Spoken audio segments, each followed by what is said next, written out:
गिबि गिबियावनो दुलाराय बाथौ गौथुमनि जानानै निउस पर्टेल नायगिरि नोंथांमोननिसिम दुलाराय बाथौ गौथुमनि जानानै सिबिनाय आरो खुलुमनायखौ जासिहरग्रोदों। दुलाराय बाथौ गौथुमनि जानो गोनां 13थि 3 बोसोरारि जथुमा सनितपुर जिल्लानि सिङाव थानाय थेलामारा रतन लेरेला कसारी गोसोखां फोथाराव सानथामनि हाबाफारिजों बेवहाय गाजा गोमजायै खुंफुंनो थाखाय थि खालामनाय जादोंमोन आरो बे खालारा प्राय सोलाय सोल' जानाया खेबनै जाबाय। बे खेबनै जानायनि जाहोनानो जाहैबाय भारतनि नखर मन्त्रि अमित शाह बिथांखौ दुलाराय बाथौ गौथुमा बे 50,000 गौमा आर'जआव बाहागो लाफैनो थाखाय हांख्रायनाय जादोंमोन आरो बिथाङा बाथ्रा होनाय लेखा जानुवारि खालारनि 2024 मायथाइनि 9 खालाराव फैनायनि बाथ्रामोन, नाथाय बेखौ फावसायनानै फैबाय थानाय जे सानथामनि हाबाफारिखौ जों एखे सानखौनो लाखिफिननाय जादों। खालि खालारा फावसायनाय जाबाय।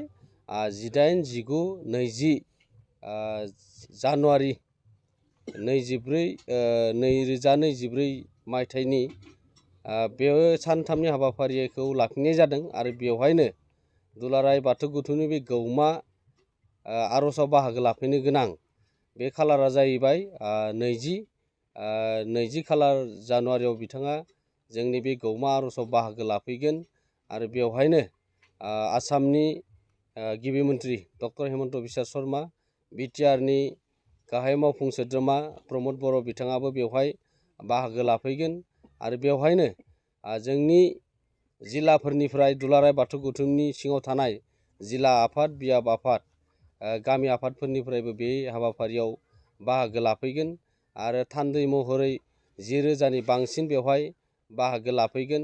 गासै हाबाफारिया एखेयैनो दङ, सोलाय सोल' जायाखै आरो बेनिखायनो नोंथांमोनखौ लिंहरनानै दिनै बाथौ सिबियारिजों लोगोसे रायजो राजाफोरनिसिम बे खालारखौ फाइनाल जानायखाय जोङो फोसावनो थाखाय लिंहरनाय जादोंमोन आरो बे खालारा जाहैबाय 18, 19, 20 बे सानथामनि हाबाफारिया एखेयैनो थागोन आरो बिनि माखासे हाबाफारिया एसे सोलाय सोल' जादोंमोनब्लाबो आरो मेजर हाबाफारिया सोलाय सोल' जायाखै। जास्ट जोंनि गेवलां मेलनि हाबाफारिया एसे सोलाय सोल' जानो हागौ आरो बिनि डिजाइनखौ खालामनो थाखाय जोङो जर'खा सावराय मेल लाफिननाय जादों आरो बेखौ जों जिल्ला आफादफोरनिफ्राय बाहागो लानो थाखाय बा जों बेखौ साननैसो उनाव जों जिल्ला आफादफोरजों सावरायनानै बेनि खालारखौ थि खालामगोन, बबेयाव सावरायनाय जागोन। जों बे प्रग्राम सिडिउलखौ बेबायदि खालामनो थाखाय जोंनिफ्राय थि खालामनाय जादों। गोबां जिल्ला आफादफोरा गोनो गोथो जादोंमोन खालारखौ लानानै।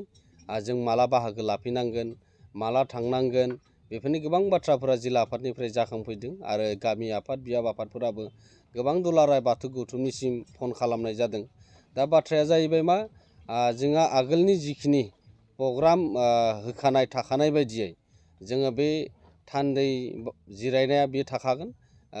बे जोङो जायफोरा दुलाराय बाथौ गौथुमा खावलायनाय लेखा 500नि बांसिन थान्दैफोरा जिल्ला आफादनिफ्राय थान्दैफोरा बेवहाय बाहागो लाफैनांगोना 18 खालारावनो बाहागो लाफैनांगोन आरो गौमा आर'जफोरा जायफोरा बाहागो लाफैगोन फ्राय जोङो 19 खालाराव मोनफैब्लाबो जागोन आरो खाथिनिया फ्राय 7 रिंगानि आगोलावनो जोङो गेटखौ बन्द' खालामनाय जागोन।